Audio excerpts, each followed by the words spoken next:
क्योंकि yes bank में बड़ा बदलाव हुआ है। जापान के दिग्गज बैंक एसएमबीसी ने येस बैंक की 24.9% हिस्सेदारी खरीद ली है और अब एसएमबीसी बैंक का सबसे बड़ा शेयर होल्डर बन गया। ऐसे में सवाल सिर्फ इतना नहीं कि किसने कितने शेयर खरीदे, सवाल यह है कि जापान का इतना बड़ा बैंक येस बैंक में क्यों आया। क्या ये सिर्फ भारत के बढ़ते बैंकिंग बाजार पर दाव है या फिर आपको लगता है कि येस बैंक में किसी बड़े टर्न अराउंड और ग्रोथ अपॉर्चुनिटी की उम्मीद अभी दिखाई देती है? क्योंकि एसएमबीसी के पास अब 24.9% हिस्सेदारी है, जबकि एसबीआई के पास अभी भी 10.8% हिस्सेदारी मौजूद है। साथ ही एसएमबीसी के 2 नॉमिनी डायरेक्टर्स भी येस बैंक के बोर्ड में शामिल हो चुके हैं। यानी सवाल अब यह हो गया है कि क्या एसएमबीसी की एंट्री सिर्फ येस बैंक की ओनरशिप बदलेगी या बैंक की स्ट्रेटेजी और ग्रोथ का तरीका भी बदलता हुआ यहां दिखाई देगा? Good evening. देखिए, भारत और जापान के अगर आप रिलेशन की बात करेंगे तो दिन पे दिन वो स्ट्रांग होते हुए जा रहे हैं। क्रॉस बॉर्डर जो बिजनेस एक्टिविटीज है उसको इंक्रीज करने के लिए अगर आप देखेंगे तो जो वहाँ का बैंक है, अगर हम बात करें जो कि एसएमबीसी है, बैंकिंग कॉर्पोरेशन है, उसने यस बैंक के साथ हाथ मिलाया है, या ये बोले कि उन्होंने यस बैंक में करीबन 24.9% के शेयर की हिस्सेदारी जो है परचेज करी है। यहाँ पर अगर आप देखेंगे तो जो जापान है और भारत के जो क्रॉस बॉर्डर बिजनेसेस हैं, इससे काफी बड़ा फायदा मिलेगा। कहीं ना कहीं इससे जो भी इंटरनेशनल इन्वेस्टर हैं या जो कॉर्पोरेट इन्वेस्टर्स हैं, उनको लेन देन में इजी होगा बिटवीन इंडिया एंड जापान, और ट्रेजरी के अंदर डेफिनेटली उसका बेनिफिट होगा।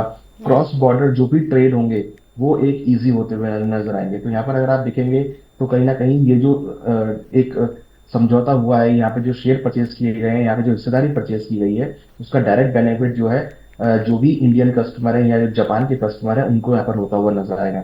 देखिए, ये जो यहाँ पर जो भी अपॉर्चुनिटी हुई है, ये एक स्ट्रेटेजिक अपॉर्चुनिटी है, क्योंकि यहाँ पर कंपनी ये देख रही है, अगर हम एसएमबीसी की बात करें तो उनको ये पता है कि जो यस बैंक है, इनके पास एक बहुत बड़ा क्लाइंट बेस है, जो कि करीबन 1300 से ज्यादा अधिक शाखाएं जो है भारत के अंदर है। तो इनको यहाँ पर एक पूरा रेडीमेड एक सेटअप मिल रहा है कि वो भारत में अपना पहले ही दिन से अपना यहाँ पर व्यापार या बिजनेस है वो यहाँ पर चालू कर सकते हैं, जिसकी वजह से कहीं ना कहीं उनकी जो कॉस्टिंग है वो यहाँ पर लो रहेगी और उनको यहाँ पर मुनाफा बढ़ता हुआ नजर आएगा, क्योंकि ऑलरेडी ब्रांचेस हैं यस बैंक की और उनके साथ वो काफी बड़ी डील यहाँ पे साइन करते हुए नजर आ रहे हैं। ये कहीं ना कहीं एक जो है पॉजिटिव होगा एसएमबी के लिए। मगर दूसरी तरफ जहां पर हम देख रहे हैं काफी टाइम से यस बैंक खबरों में रहा है, प्राइस जो स्टॉक का प्राइस है वो करेक्शन में रहा है, कोई खास पॉजिटिविटी नहीं रही है। बट हाँ, इस डील के बाद अब बैंक की जो रेटिंग है वो यहाँ पर सुधरती हुई नजर आएगी और कहीं ना कहीं जो घरेलू रेटिंग एजेंसीज हैं वो इस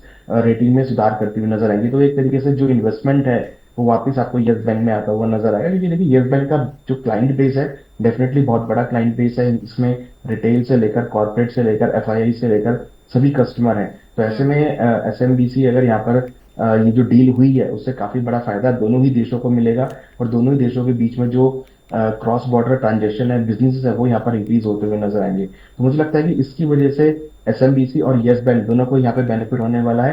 खास तौर पे मुझे लगता है कि इसका सबसे बड़ा बेनिफिट यस बैंक को मिलेगा, क्योंकि काफी टाइम के बाद कोई एक कॉर्पोरेट डील उन्होंने यहाँ पर क्रैक करी है, जिससे उनके जो बैंक है वो काफी दबाव में हम देख रहे थे, शेयर का प्राइस वो यहाँ पर सुधरता हुआ नजर आएगा। और इसका इम्पैक्ट हमने देखा भी था कि आज यस बैंक का भाव करीबन 1.25% इंक्रीज होकर ऑलमोस्ट 22 रुपए 74 पैसे के रेट पे ट्रेड करता हुआ नजर आया। तो लोअर लेवल से रिकवरी आती हुई नजर आई है।